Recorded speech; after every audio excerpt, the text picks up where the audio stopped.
There we go.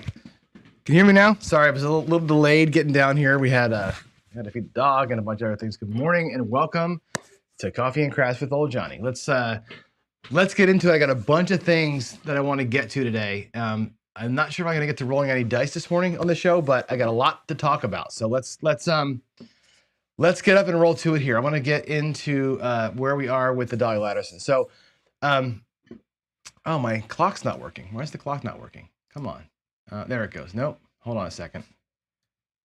These are the kind of things that drive me crazy with the show, right? It's like there we go. There's the clock. Hey, we did it. All right. Dolly Latterson, so far 6-0. Today, notwithstanding. Today we're a little behind. We went out there and we're gonna do a little test today with this thing. It won easy last week for the most part. Yesterday we survived a 53 roller and won money. Right, it lost during that roll, but it came right back and won like it ought to. So that was one thing I worry about with a strategy like that. You worry about how's it going to handle a monster. Well, it handled it okay. Today, it's getting destroyed. We're in the middle of a roll. I stopped to come down here and do this show. It's mid-roll. What's happened up there is every shooter's been about like 3 or 4. It's like we get a don't pass set. We go into don't come, we pick the don't pass, and they kind of switch, and we're picking ourselves off. I'm sniping every single number. Every number I set don't or don't come is getting sniped, which is the worst possible case, right? And we're going to be, and Darksider will probably crush me here for this. We're going to be hardheads, and I'm going to let the bankroll do the job, right? We're looking at the 7s are not running strong enough in the right spots. I'm going to just put my head down, and we're going to go, and we're going to see if it can recover. So what we're simulating now is basically coming out of like cashing out of that table, taking a walk and coming back in and giving it a second go. So we're going to take a little break. I will go back up there after the show and do it. So there's that. More to come on this thing, but I feel like we've proven that it works, obviously, when the shooters are in that three-point rhythm kind of thing. It works great. We know that from last week. We know from yesterday that if you can live through the monster, the 7s will come like they're supposed to and you'll win your money back. Today we're learning, how do we handle being sniped like that? Can it handle the worst possible case? This is worse than the monster. Can it handle it? We're going to find out. I think it's funny too. I'm watching chat go by, and Waylon says, oh, I made whatever, $10,000 on the inside magic, and so-and-so made money on whatever. It's true. Every day when I run live, and I can't wait till Craftsy has the export thing, right? Every day, whatever I do upstairs in the garage for the daily paycheck, some strategy that you play, whether it be the Philly special, whether it be the inside magic, whether it be the 410 press, whatever you're running, the crapless magic, whatever you want to call it, they're going to win. Right? Some strategy that is in the book of Waylon, some strategy that you all play every day is going to win against one of the roles or a set of roles I have every day, right? The idea of the paycheck is to say, well, 2 things. One is, were you smart enough to choose the right one when we played it, right? Or switch into the right one as I was playing it? Or did I just destroy you, right? Were you just going to be like me and go with one thing? So I think it's a good test of your crafts acumen to watch that show, play your way, and either switch out of it based on what you're seeing, which I'm not allowed to do, or if your strategy is strong enough on its own merit to just live through it and make money. I think that's the magic of that show, is just let it happen. And like I said, if you win against it, that's great. All right, here we go. Let's do what's next. We'll come back to that in a little bit. Next up, though, where's the little screen switcher thing? Oh, it's here. There it is. Hey, all right. We're going to change a little bit, by the way, the 401g account, and I want to show you what I'm going to do with it over here. So let me go to the other screen. I think I can squeeze that in here. Can I? Can I squeeze this in? Whoops. Let's go here. I'm going to try and make this fit. It'll be a little small, and this is a cool screen I'm going to show you here in a little bit. Let me get to the paycheck screen. I want to show, actually, casinogaming.tv. I should have been more prepared. I want to go to the 401g screen, and I want to tell you what I'm going to start doing here. Logging into that.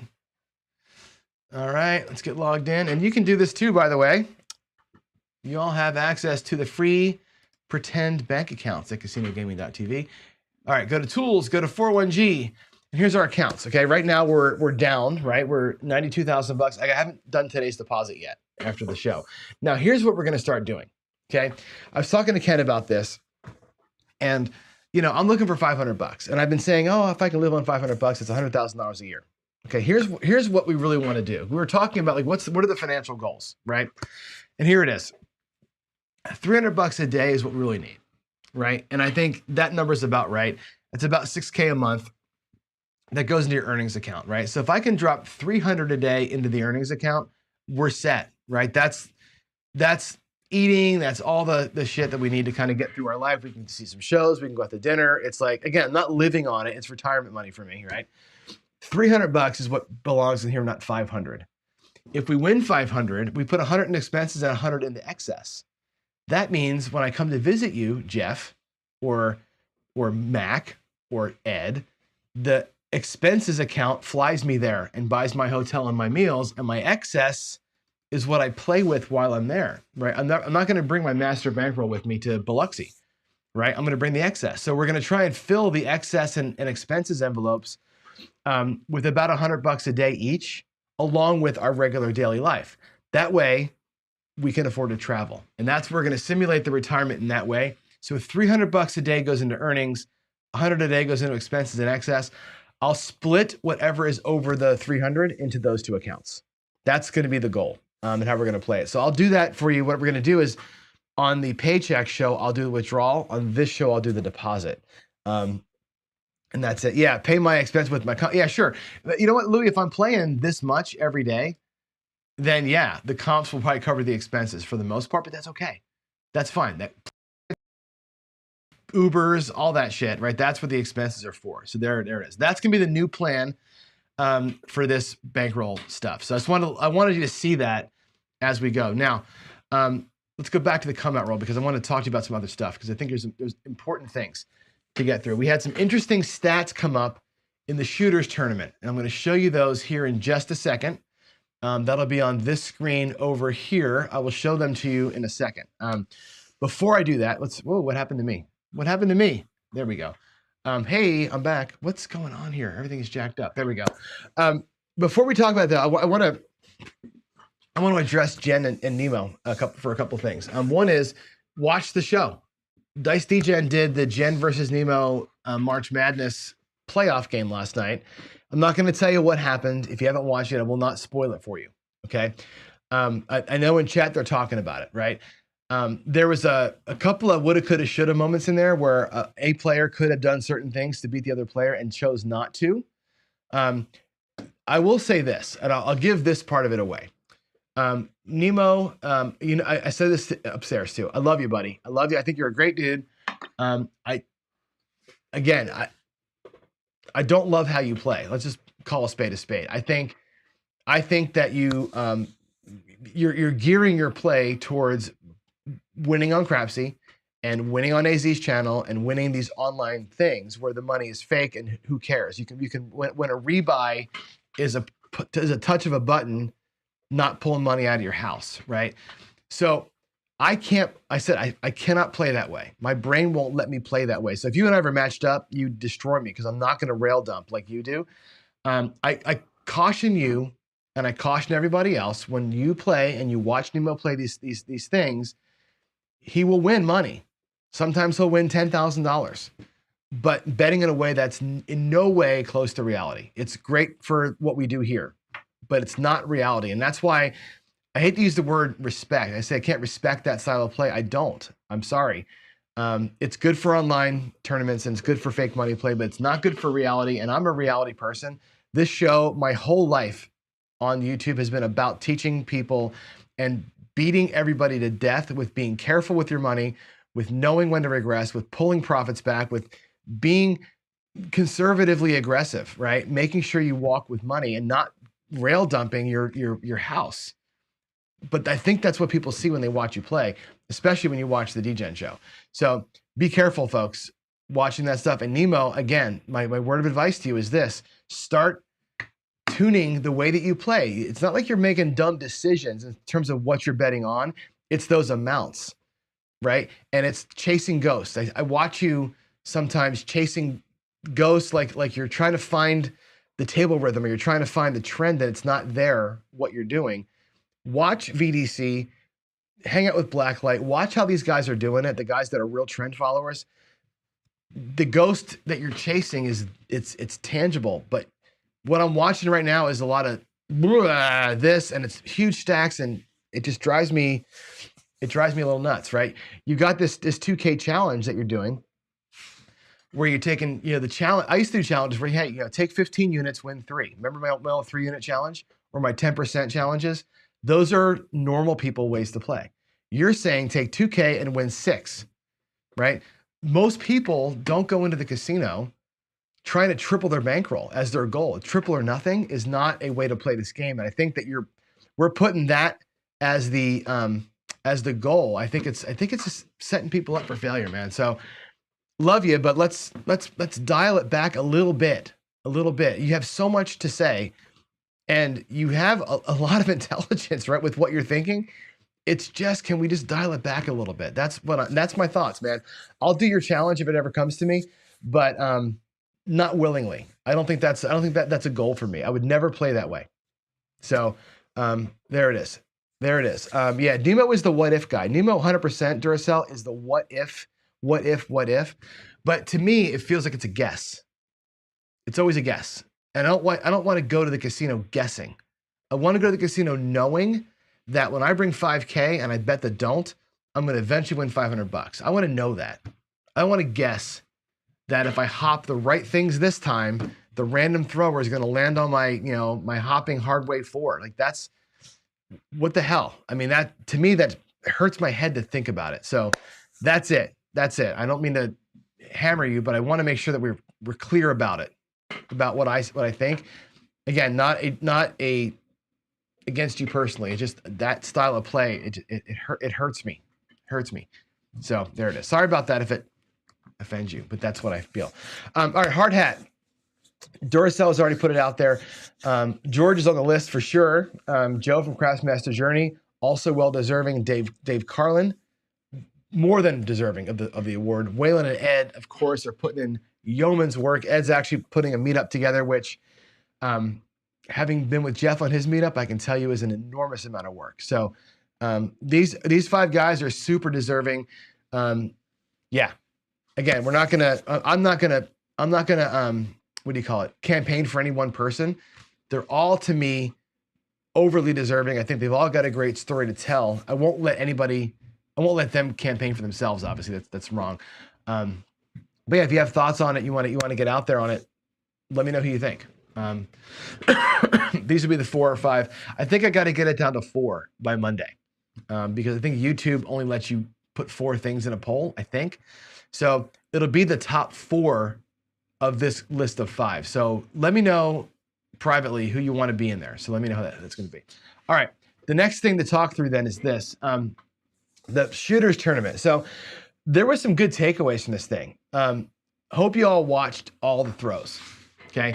There were lots of amazing rolls. There were some 30s, there's some, I think Chiro had 2 20s in the same day. I mean, there was some great rolls in this thing, and it was fun for me to watch all the different throwing styles, all the different table setups. I think really what's kind of cool about craps is that everybody's got some semblance of a table, whether it's a full-size table, whether it's a throwing station like this, whether, like, some people like Nemo got like a little mat and like a box, right? That's fine. The throwing tournament's fantastic. We did have way too many 7-outs. I'll show you here in a minute some of the stats on it. Way too many 7-outs. I'm looking at the stats, trying to find what the butter zone is. The butter zone is in my opinion, 7 to 10 is like what I'm wishing if I could live in the 7 to 10 length roll, I could make money on the regular, right? The butter zone's not 25 and up. That's a miracle. But I don't know that we rocked the butter zone as much as we could have when I look at the numbers. We'll look at them in a second here.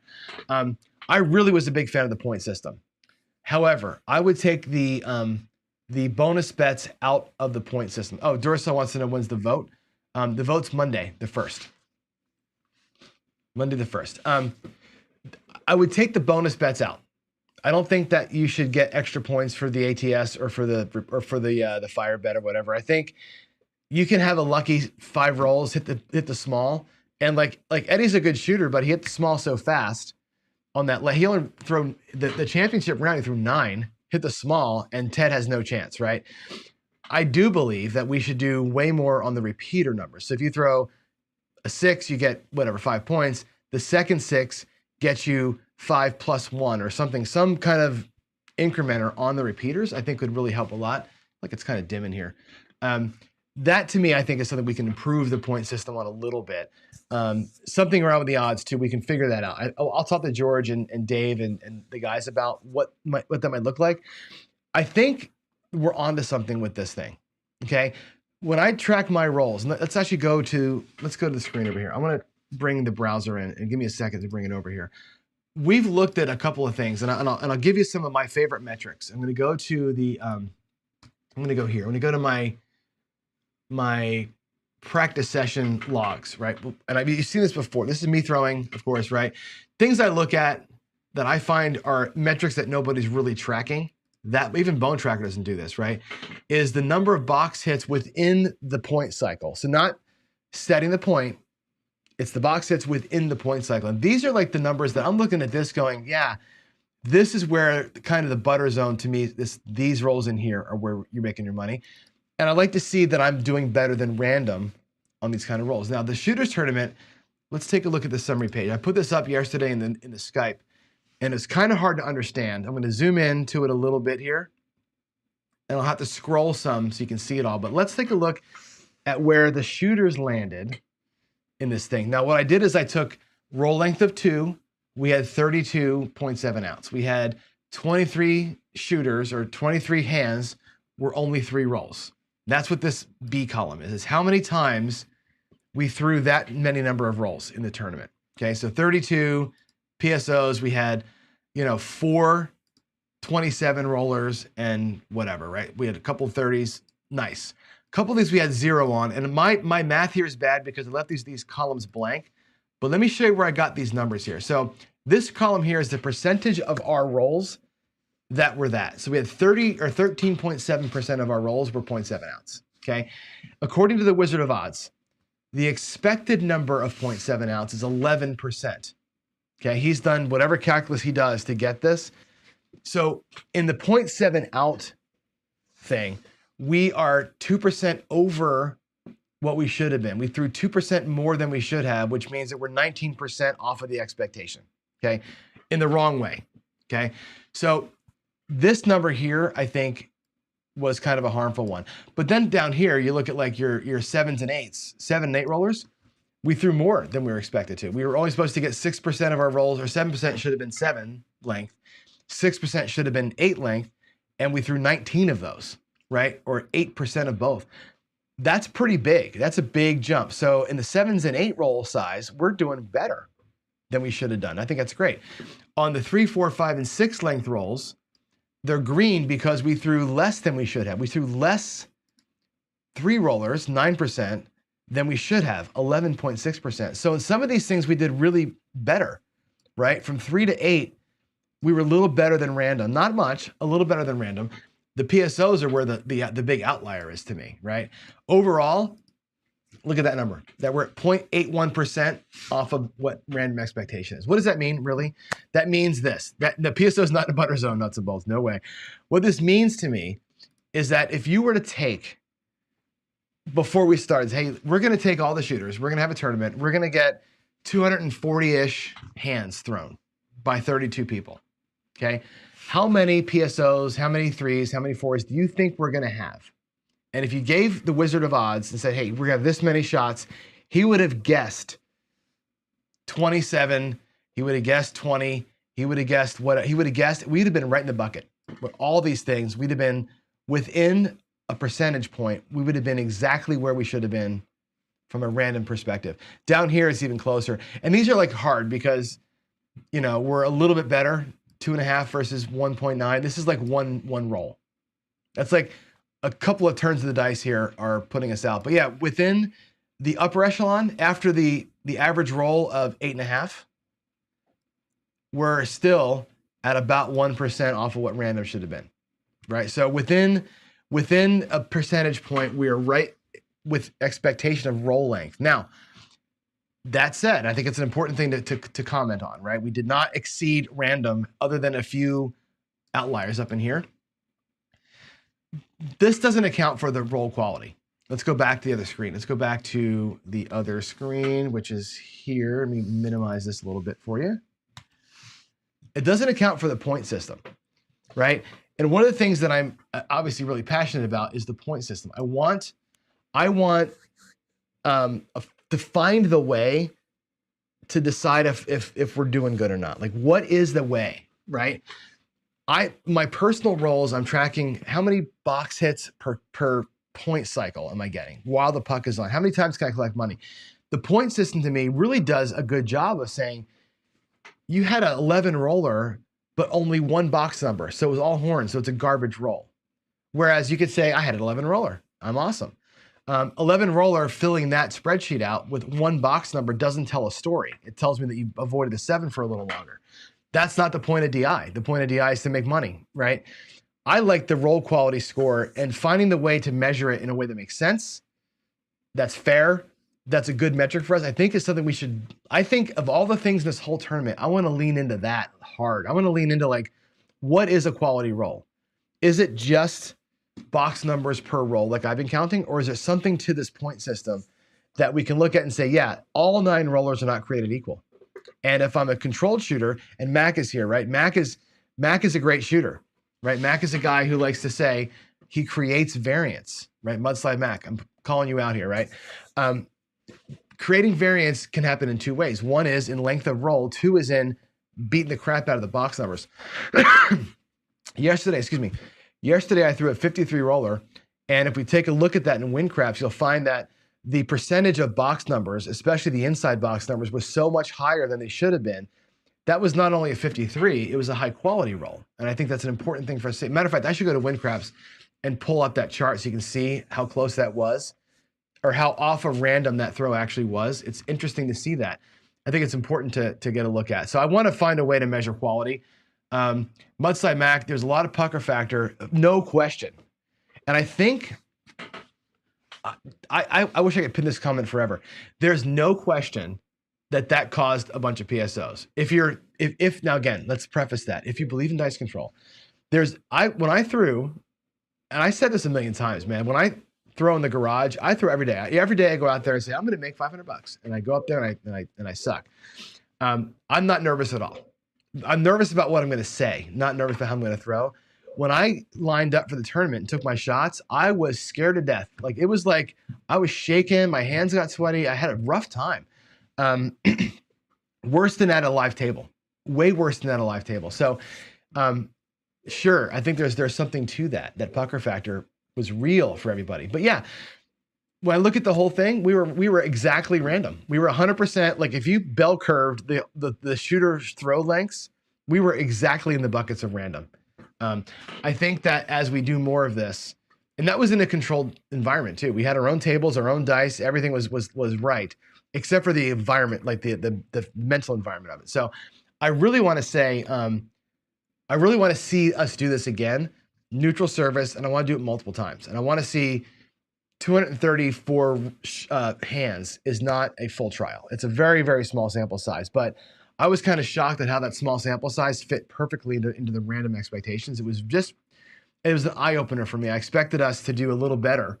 And frankly, the PSOs were the thing that was the big surprise. It was definitely interesting to see that, but I think there's definitely a case of a little bit of puckering going on there for sure. So yeah, there we go.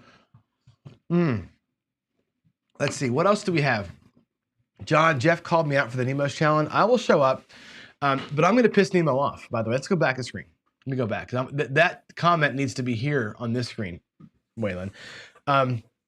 If I'm getting called out for Nemo's challenge, bet 2 to win 6, which you know I don't agree with, I'm going to do it the exact opposite way you're supposed to, just to piss Nemo off. Like, I'm literally going to go after that thing. I'm going to win $25 at a time, and I'm going to play it for 3 hours. I'm just going to grind out $2,000. I'm not even going to try and go all in. Because again, I disagree with the premise of that challenge from the core of my being. So I'm going to go at it.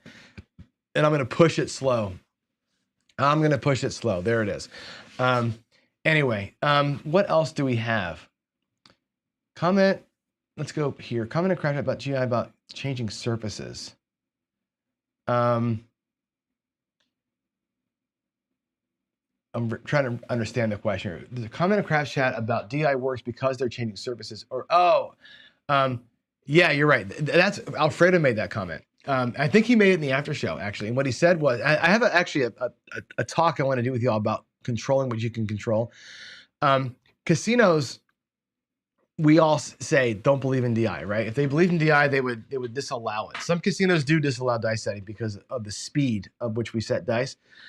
But yeah, they wouldn't be consistently changing surfaces out and adding bouncier and bouncier surfaces if there wasn't something to it. If people weren't being able to dial in. And I think it's less about, let me make my surface bouncier for you, than it is about, let's make every surface in town different. You follow me? If every surface is different, then you can't adjust. And one thing that we find, and I found this out in Atlantic City, we're having the big table of people that were all good shooters. I say it all the time. In my garage, I can, why is it so dim? I can, in my garage, in my controlled setting, I can adjust. I can adjust like that. I can, what I shoot today, 10 shooters up there, and I can change my throw as I go. In the casino, you can't do that. In the casino, it takes an hour. You throw your thing, it takes an hour, and you hope you made an adjustment mentally in the last 45 minutes before it gets back to you to do it. That's where the casinos have it over dice influencers. We don't have the time to adjust, and from room to room, table to table in a casino, they're all different. So your adjustments, you got to be like a pro golfer, right, or a pro bowler to adjust like that. It's very, very hard. So there's truth in that for sure. Let's move ahead. I think I have one more thing. One more subject to talk about, I think. Yeah, let's talk to this one. This also came up in Craps chat, and I think we should talk about it. Is winning in every video a good thing or a bad thing? That's a hot button issue, right? Is it good? Is it a good thing or is it a bad thing? Let's talk about it. I know people accuse other people of only ever showing winning videos, winning sessions, right? Let's get into it, because I think videos come in a bunch of types. Here's the video types. One of them is strategy introductions. I'll take me as an example. I do a strategy called the Philly Special. I did a video, which you haven't seen yet. Here's how you play the Philly Special. It's awesome because, and here's the rules around it. And then I rolled it out. And I will give you full disclosure. I rolled that freaking thing out 15 or 20 times, right? Trying to find a great roll. I rolled like garbage. And to me, when I'm showing you, if I make the statement that this strategy is not very good against bad rolls, but it's really good against a 20 plus roller that's designed to capture a monster.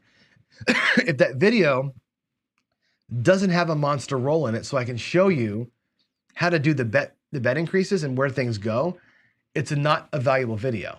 Make sense?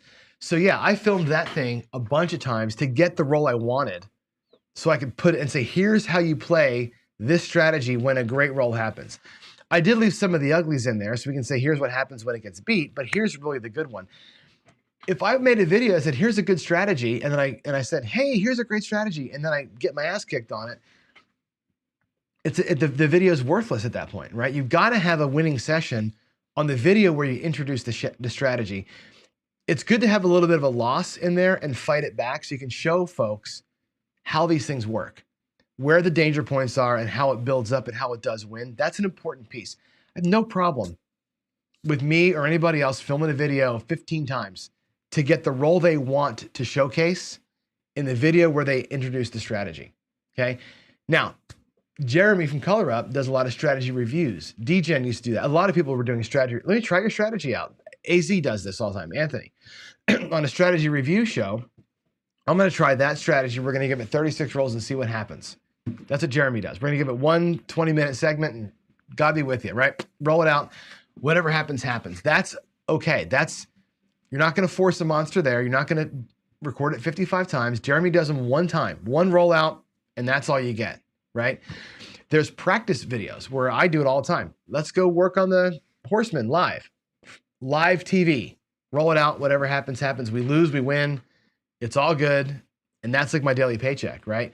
Live events like Crapsy, where Jeff is rolling out, where Alfredo's rolling out, and we're just playing live with you, and we're just playing to play. You can't fake those rolls either, right? I say fake the rolls. I think there's a time and a place for it. I think we all do lives. We all win and lose live, and that's okay. You got to pay attention to those videos too, not just the ones where we introduce a strategy for the first time. I think the first time you see a strategy, it should be how you play it. Here's how it wins, and here's what the win looks like when it happens. You have to recognize the rhythm of the strategy. Just going out there and saying, here's my favorite strategy, and go to zero on it it's not valuable for you as a creator or the people watching you. So I'm okay with it. And I think people want me to, I get this question all the time. I get them all the time. And yeah, so Darksider, and I said this in my videos, right? The ones that are coming up, I say that right away. I say, look, here comes a rollout. And I say, I rolled this whatever number of times to force the good hand so you can see it. Please, and then I have the luxury, please watch me on Daily Paycheck where I do it live against actual, cannon fire for 5 days in a row. I can back up the perfect outcome with live rolls because I do it every single day. I think everybody should do that. Everybody ought to do that. I think it's a great call out, and we should do it. Yeah, I say it all the time. Again, if I say to you, hey, here's a cool thing to do, and then I go out there and it burns money, I would never put the video up, right? Well, why would you watch that, right? And especially when it goes bad, I think you have to watch how we play the bets. Like the Philly special is an important one to think of, because when I do the Philly special, those bets get played in very specific ways, and you need to see the 6 and 8 win 7 times before you get it. What's going to happen? You need to see the 4 and 10 flip at least once to go, oh, now I see why he's doing it.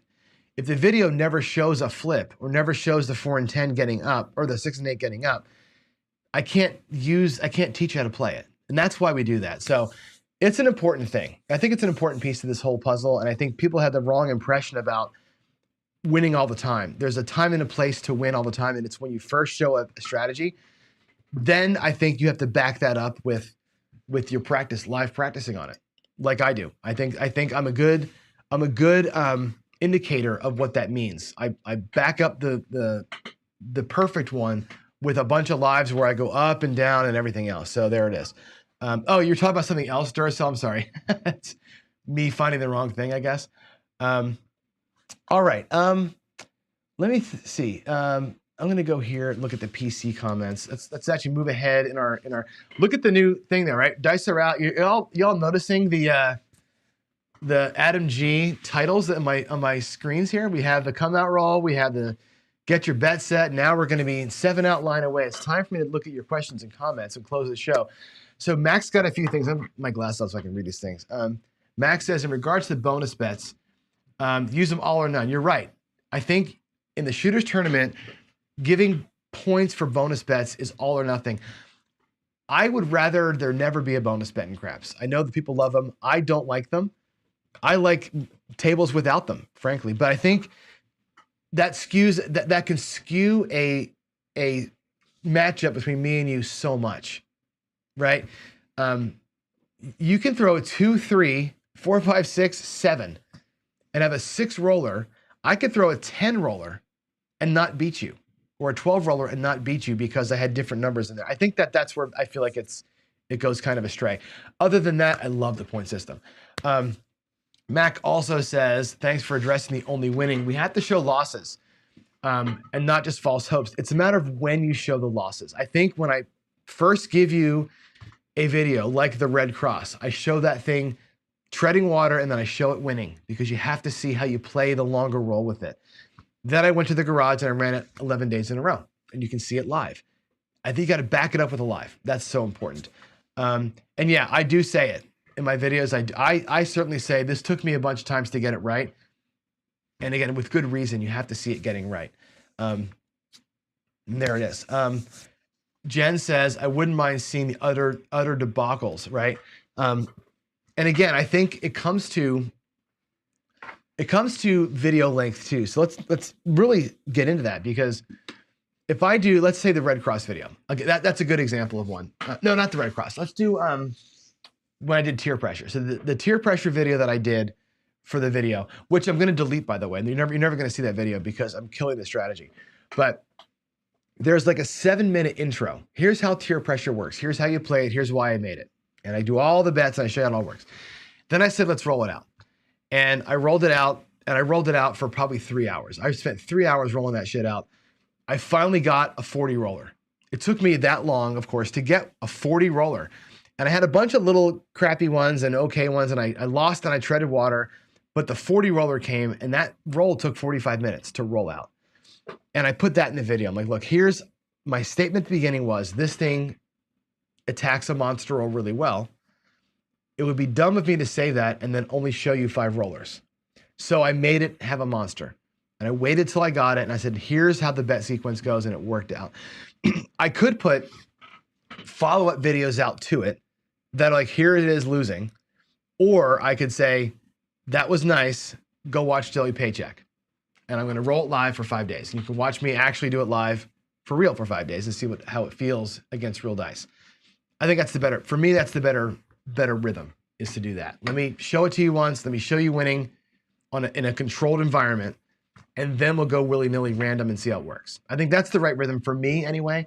As far as trusting what somebody's saying, those lives bring me the trust, right? And I think we all do it. We all do the live throws for the most part. That's where you show it over time, and you kind of quote unquote prove it, right? I think that's an important thing. So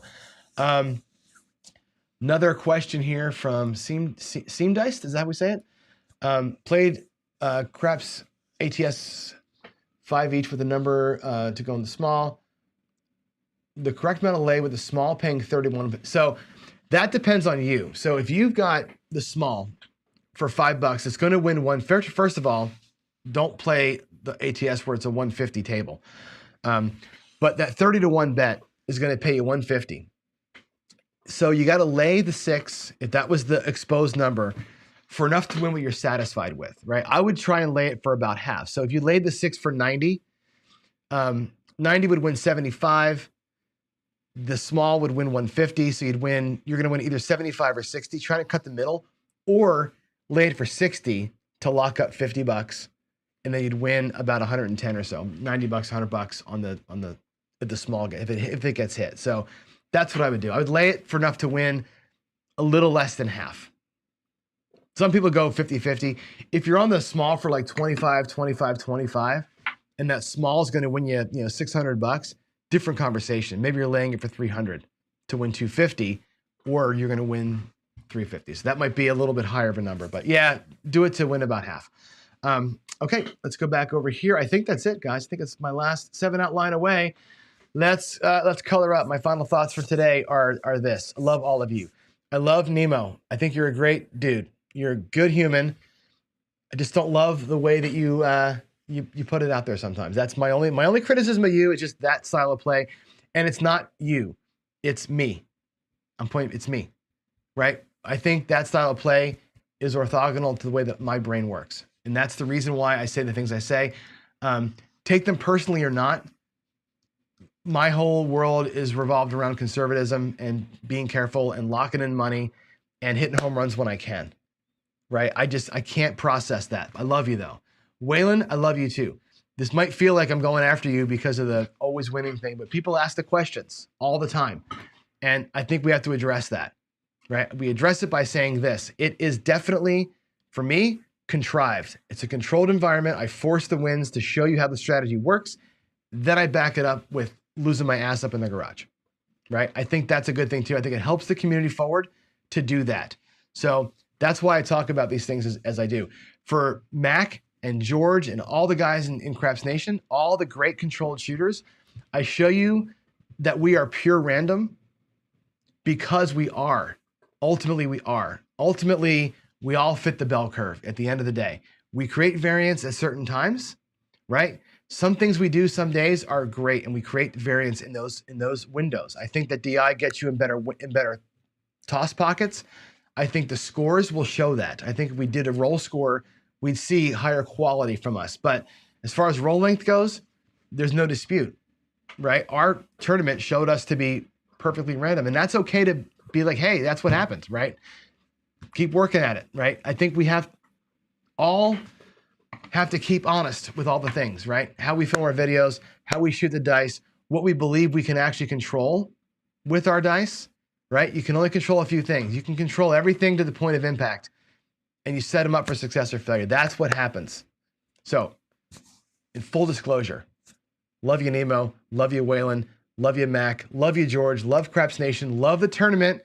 Love all you subscribers. Thank you for being with me. This is a short week. I'm out of here. I gotta traveling for 3 days. I will see you back here on probably Sunday night for another live practice session. And that's it, man. I think that's all I got. Anything else that y'all want to say to me or question me or anything else? I'll give you another few minutes here before we go. Waylon says I won $170,000 alive, right? I don't think you got to prove anything. I'm just saying. I know the questions that get asked, and I wanted to make sure that we address it. And that's again, you know me. I'm not going to hide from nothing, so I'm putting it out there. Let's see. Skill says if a strategy works, which only needs 2 or 3 hits to profit, then it should take 11 days to see everything. However, every strategy should be shown with its theory for totally.